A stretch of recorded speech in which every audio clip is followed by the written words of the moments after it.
Saudaraku, salah satu tantangan kita sebagai manusia adalah mengenal Tuhan tanpa terkontaminasi dengan bagaimana kita mengenal manusia, khususnya dengan segala kekecewaan, ketidakpuasan, pengkhianatan, luka yang dibuat oleh manusia. Sering sekali oleh karena pengalaman buruk kita bergaul dengan manusia juga mempengaruhi cara kita memandang Allah.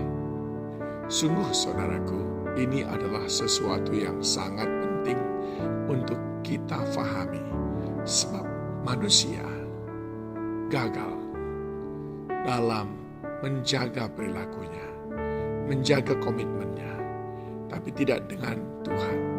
Sekali dia berjanji, dia pasti tepati. Manusia mengecewakan, tapi tidak dengan Tuhan. Itu sebabnya ada pepatah mengatakan, manusia berkata, tunjukkan kepadaku buktinya, maka aku akan percaya.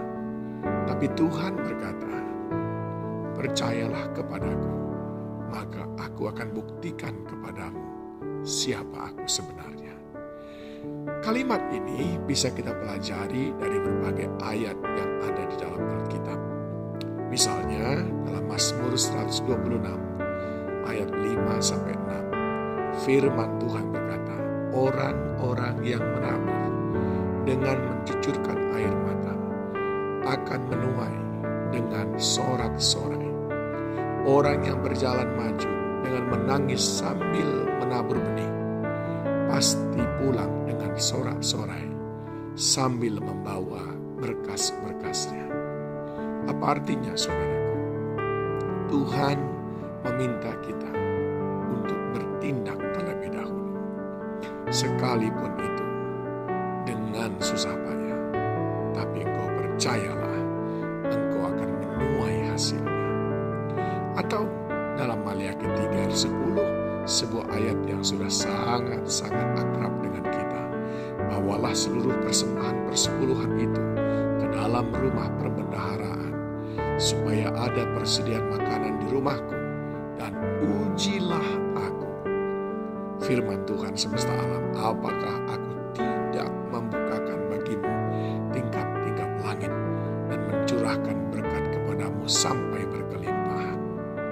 Manusia berkata, tunjukkan kepadaku bahwa kalau aku bayar sekian, aku akan dapat barang sekualitas sekian.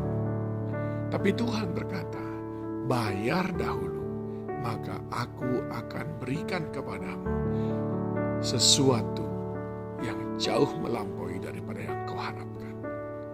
Saudara bisa melihat perbedaannya, cara kerja manusia dengan cara kerja Tuhan. Atau ketika dalam Markus 11 ayat 24 dia berkata, karena itu aku berkata kepadamu, apa saja yang kamu minta dan doakan. Ini masih meminta dan masih mendoakan. Lalu dia berkata, percayalah bahwa kamu telah menerimanya, maka hal itu akan diberikan kepadamu.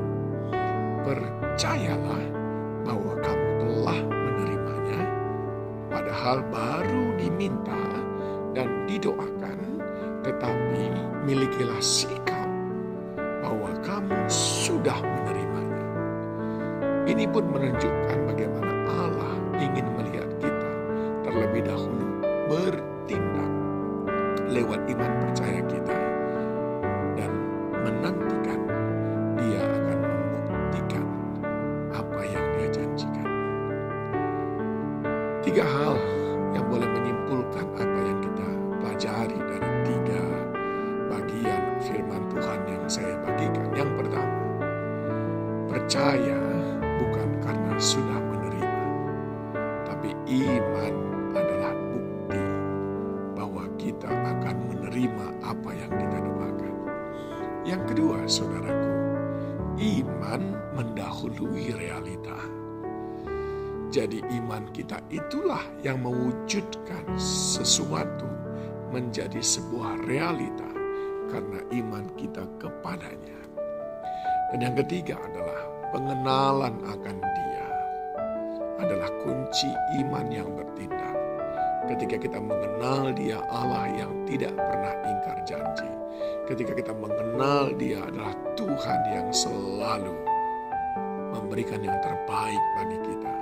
Maka itu membuat kita sekali-kali tidak pernah ragu untuk menaruh harapan kita, menaruh semua keyakinan kita ke dalam tangan-Nya. Sekali lagi, manusia berkata, buktikan kepadaku, maka aku akan percaya kepadamu. Tapi Tuhan berkata, percayalah kepadaku, maka akan aku buktikan janji-janjiku kepadamu. Tuhan Yesus memberkati saudara.